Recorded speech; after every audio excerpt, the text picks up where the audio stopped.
With regional flights becoming more and more expensive, we've heard from you all about that.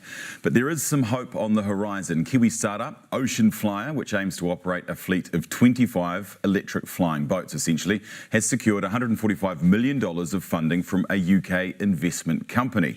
It is likely the biggest private investment in transport that New Zealand has ever seen.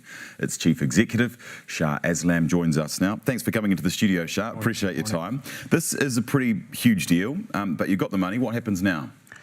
We're just waiting for the seagliders to come to our shores. So we're still aiming for that mid-decade timeline. And I think this will definitely revolutionize the way transport is done in New Zealand. Okay, so the waiting game begins. How long do you have to wait for these? Because there's a prototype that's been flying, right? Prototype has been flying. We're still a couple of years away, but it gives us good time to kind of get the infrastructure and everything else ready, regulation and everything. So that's the key aim now. So this company that's given you the $145 million, MONTE, yes. What is it? What do you know about it, and why did they choose you? Well, they've been around for a long time. I think they've been there for about 30 years. But I think the key here is that their visions and I guess their strategy aligns with what we're trying to do in New Zealand. Regional transport, not just in New Zealand, but I think globally has always been a challenging aspect. As you've mentioned rightly so, the prices skyrocket. I think we've got a real opportunity here with seagliders to kind of change some of those, I guess, negative connotations around regional connectivity.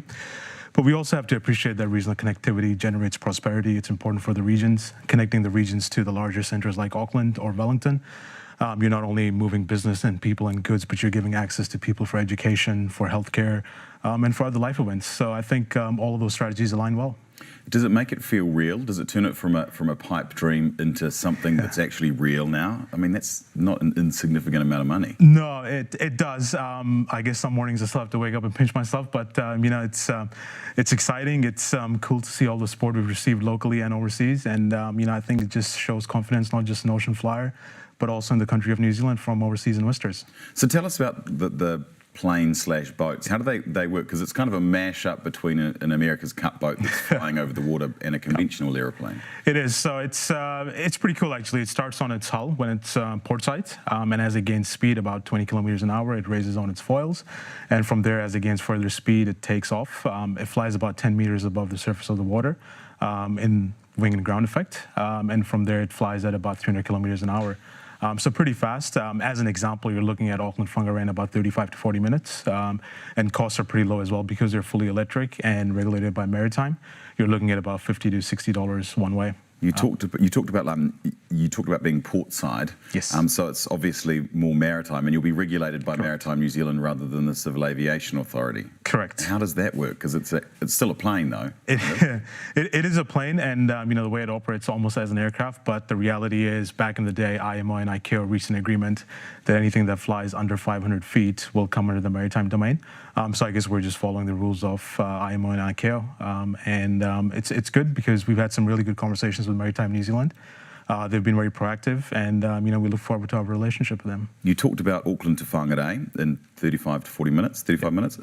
Is that going to be the first route? Is the first base Auckland and you'll go from there? We haven't announced it yet. We will later on in the year, but I think it's fair to say the Northland potentially could be one of the first routes. So we're looking at a couple other regions around Auckland as well. Auckland, look, it is the biggest market, so definitely it will be out of Auckland or into Auckland.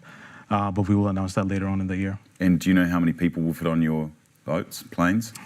So we've placed an order for 15 of the Viceroys, which are the 12-seaters, and then 10 of the Monarchs, which are up to 100 seats. So starting mid-decade, we'll start receiving the Viceroys first. And, you know, with this funding of $145 million, we'll be able to move up to 1 million passengers or about 43 million kgs of cargo on an annual basis. Is there economies of scale with that, with just 12 people on board? There is, actually. And again, I guess this feeds back to regional connectivity. One of the reasons why regional connectivity is so expensive is if you look at any high-speed transport method, which is mostly aircraft at the moment, you know, the smallest brand new aircraft you can get is probably a 70 or 80-seater. Now, when you look at regions around New Zealand, you don't actually need 2 flights a day with 70-seaters. What you need is multiple flights, high frequency, on a daily basis. So our aim is to operate this like a bus service, if you were, or a train. You know, you should be every 20 to 30 minutes, you should be able to hop on one of these and get to the other side. So that's the key. And you don't need a massive long runway and all of the infrastructure around that. You just need somewhere to plug it in, don't you? We've got the natural infrastructure, and that's the beauty of this, the waterways. Nice. Good on you. We've got to leave it there, Shah. Appreciate you coming in, though. Good luck with getting this off the ground, or off the water, I probably should say. That is Shah Aslam, who is the Chief Executive of Ocean Flyer.